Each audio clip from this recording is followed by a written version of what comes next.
Okay. Hi, it's Olivia, and this is my interview about my experience reading A Head Full of Ghosts by Paul Tremblay, and I keep getting distracted. I feel like I'm hearing things. But don't mind me. So this follows Mary, who is also being interviewed about events that transpired when she was a child regarding her sister Marjorie. Marjorie was showing signs of schizophrenia, which evolved to this very unnatural behaviors, and then they start to wonder if she's possessed, and we have an exorcism attempt going on.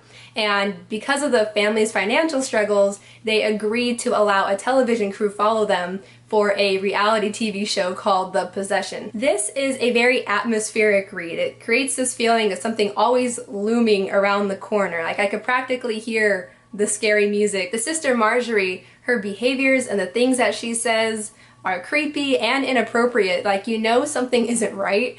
And she also told this one story that I thought was very unsettling. You also know that there is some big event or tragedy that took place in the climax, so you're always building up to that. And the last 20 to 30 pages were by far the most compelling for me, and it did take me by surprise.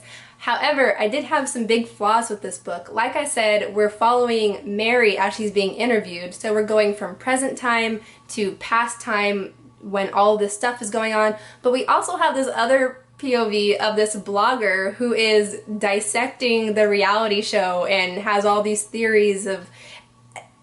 That POV was unneeded. It really was. And I felt like there's also some random characters who were given like way too many paragraphs of just, there's too much time dedicated to them because they ended up being irrelevant to the story. So even though this was just under 300 pages, it was a slow read for me. Up until those last few pages, I had like the bare minimum interest, so that was a problem for me. So if you like possession or exorcism stories and you don't really mind what I just described, or it sounded interesting, I definitely still give it a try. So I'll end this here because he said that this has to be 3 minutes or I'm sorry, you know, he didn't say that, or no one said anything.